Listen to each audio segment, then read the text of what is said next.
le professeur Raoult, le grand professeur Raoult, le sublime professeur Raoult vient de donner une leçon philosophique aux élites du monde entier.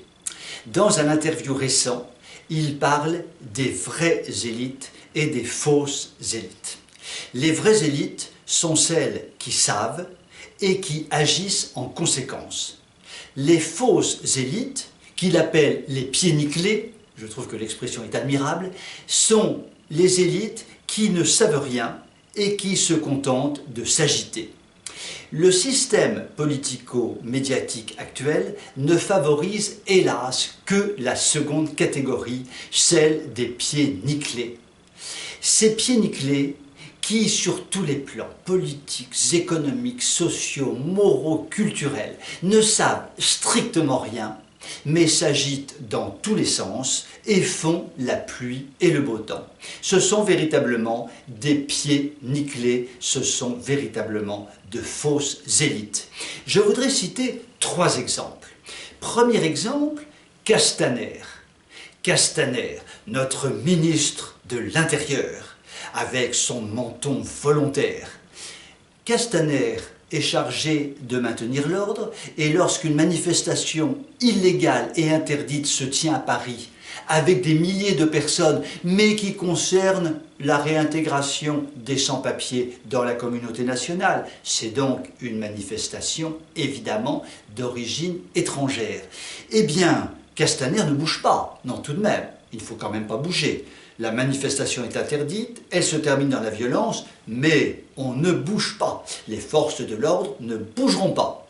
En revanche, le soir, sur tous les plateaux de télévision, il va marteler que si un policier ou un gendarme manifeste le moindre signe de racisme, il sera poursuivi. Et ça, c'est du pied nickelé dans toute sa gloire. Deuxième exemple, Muriel Pénicaud, le ministre de l'économie en débandade. L'économie ne va pas. Que dit Muriel? Muriel dit « Mes amis, plongez dans vos économies et dépensez, dépensez, dépensez vos maigres économies qui vous servent à parer les coups les plus difficiles. Mais oui, ma Muriel, t'as bien raison, dis donc, on va acheter des produits faits en Chine bas marché parce qu'il faut bien consommer et du coup ça va encore plus déséquilibrer l'économie, mais tu ne le sais même pas. Muriel, est-ce que tu as des neurones dans le crâne ou est-ce que tu es bête à manger du foin? C'est à toi de trouver la réponse, ça n'est pas à moi de la donner. Deuxième exemple, donc, qui est clair comme de l'eau de roche. Et puis troisième exemple, alors lui qui est le sommet du sommet, c'est Benjamin Griveaux. Alors lui, c'est l'élite par l'exhibition de ses parties basses. C'est la zizi-élite, c'est la politique zizitique. Et ça, c'est grandiose, c'est sublime, c'est d'une beauté inouïe. Bref, comme le disait très justement le professeur Raoult, le système actuel favorise, en fabriquant des pieds nickelés, qui se prennent pour des élites, mais qui nous conduisent tout droit à la ruine. Espérons qu'un jour, les vraies élites, celles dont fait partie le professeur Raoult, des gens qui savent et qui agissent en conséquence et donc le mieux possible, prennent un jour le pouvoir et balayent la totalité des pieds nickelés qui nous gouvernent. Et je vous dis à demain en vous souhaitant une excellente soirée.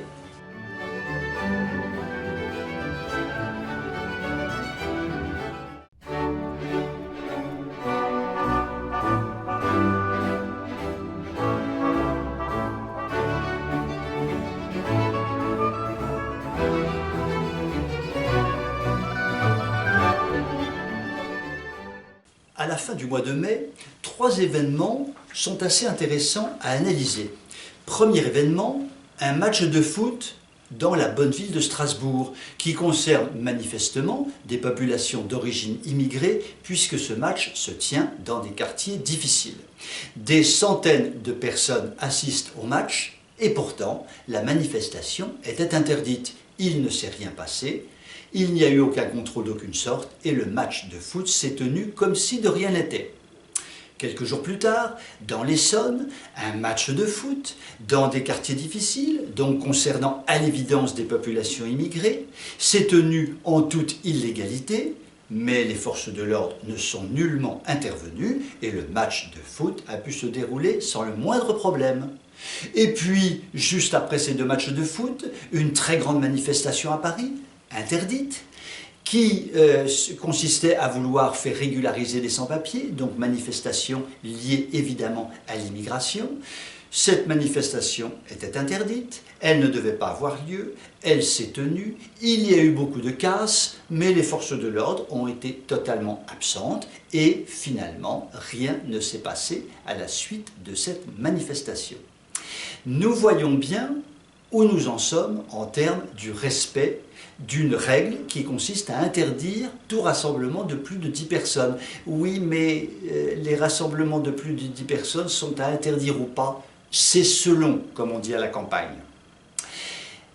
A l'inverse, dans le courant du mois d'avril, en Loire-Atlantique, un jogger complètement isolé, qui avait emprunté un petit chemin piétonnier pour faire du jogging, s'est fait courser par la gendarmerie, puis par un hélicoptère de la gendarmerie qui l'a traqué, parce que ça, c'était très important de traquer un jogger isolé qui ne pouvait évidemment faire du mal à personne, mais qui était traquable puisqu'il n'y avait pas grand risque qu'un jogger contre un hélicoptère ou des véhicules de la gendarmerie puisse l'emporter.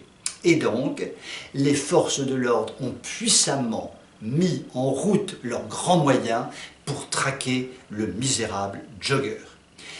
Nous voyons avec ces exemples à quel niveau de décrépitude de l'État nous sommes tombés. En clair, nous avons des Castaner l'allemand qui montrent leurs gros muscles pleins de poils dès qu'il n'y a aucun risque de débordement et là, tels des petits Mussolini, donnent des ordres. Faites intervenir les hélicoptères, les rafales, les tanks, encadrez le jogger, arrêtez-le. Là, c'est vraiment du bon travail de policier. Mais en revanche, quand il y a quelques centaines de personnes de population d'origine immigrée, là, courage, fuyons, reculons, ne faisons rien, laissons le vent passer. Et là, nous pouvons nous dire une chose. Que se passera-t-il si un jour des troubles sérieux éclatent? Qui sera protégé et qui sera favorisé? Je crois que la réponse est dans la question et je crois que si des troubles éclatent un jour en France, il nous faudra le plus vite possible prendre nos jambes à nos coups et nous réfugier dans des refuges en Auvergne, dans les Alpes ou dans la Creuse, car clairement les forces de l'ordre ne nous protégeront pas forcément comme elles devraient le faire. Sur ces bonnes paroles, je vous dis à demain et vous souhaite une excellente soirée.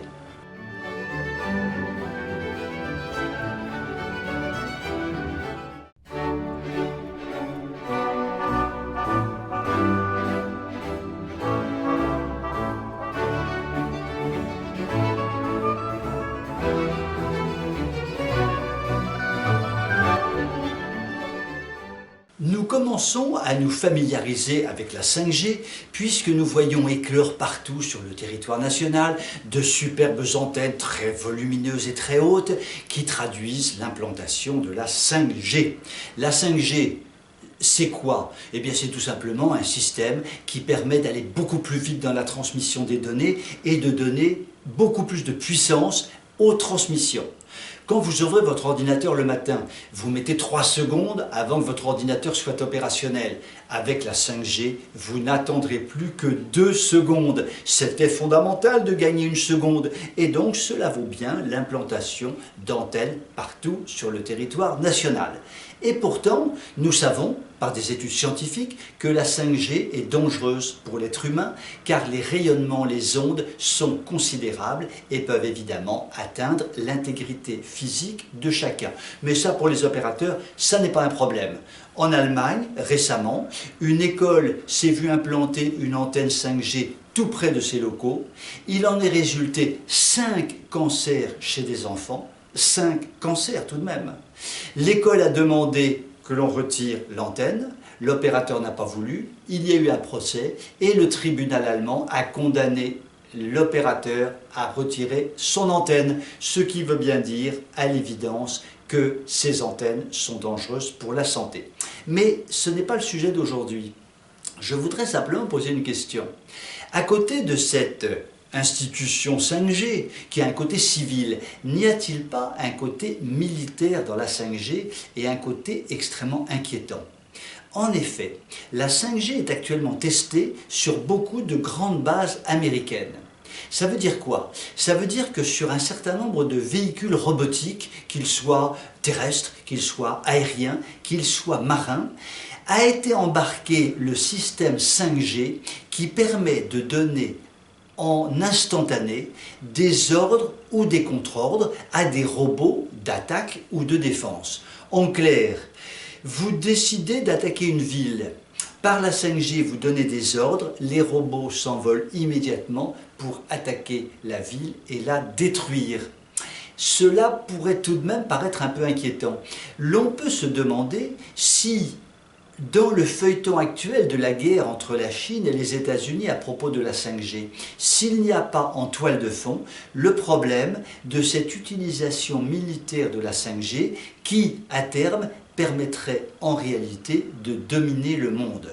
Ce qui est sûr, c'est qu'avec la rapidité d'exécution de la 5G et ces robots qui pourraient à tout moment faire tout ce qu'on leur demande de faire, nous n'aurons pas forcément le temps, si une guerre est déclarée, de même sortir de nos maisons et de prendre nos petites jambes pour partir le plus loin possible du lieu de destruction.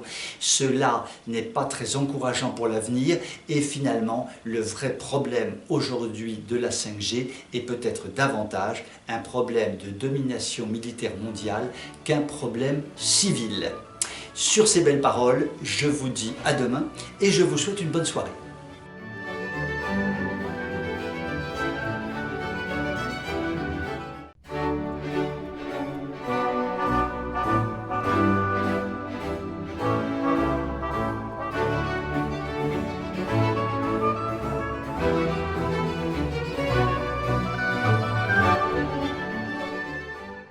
Il y a quelques mois, Macronor Terminator Ier, chef de guerre tout azimut, chef de guerre contre tous les sujets, chef de guerre pour tous les sujets, avait décidé de mettre un coup de frein sur le développement de l'éolien en France. Il avait eu cette formule heureuse, on ne peut pas forcer les Français à adopter un modèle dont ils n'ont pas envie. Ça, c'était vraiment très bien dit. Et nous pouvions estimer qu'il allait se passer effectivement quelque chose dans le cadre du développement de l'éolien, en clair, que l'on freine ce développement ahurissant d'un éolien qui ne sert à rien. Eh bien, comme d'habitude, il ne s'est rien passé après cette déclaration. Et en réalité, le plan de transition écologique qui consiste à ruiner la France par le développement inconsidéré de l'éolien continue ses avancées de façon mécanique. Le Parlement vient d'être saisi par une lettre officielle sur ce sujet des éoliennes qu'il faut évidemment stopper. Le Parlement a été saisi. Fera-t-il quelque chose? Probablement pas. Il y a quelques mois, un livre d'exception a montré en 250 pages et de façon implacable que l'éolien était une véritable arnaque, était une véritable escroquerie liée au milieu mafieux. Cet excellent livre, écrit par Fabien Bouglet, et qui fait un point extrêmement précis sur ce qu'est l'éolien dans le monde, révèle, mais nous le savions déjà, en revanche c'est une superbe synthèse, que l'éolien est effectivement une tragédie au niveau mondial. Les parlementaires ont tous eu ce livre entre les mains, car Fabien Bouglet a eu l'intelligence d'envoyer à tous les parlementaires ce livre. Donc ils ne peuvent plus dire « on ne savait pas ». Ils ont ce livre entre les mains. Messieurs les préfets, qui donnent les autorisations, ont maintenant ce livre entre les mains et savent que l'éolien est une escroquerie pure et simple liée au milieu mafieux. Donc tout le monde le sait, dont bien évidemment Macron et ses ministres, puisque le livre, le fameux livre, leur a été envoyé.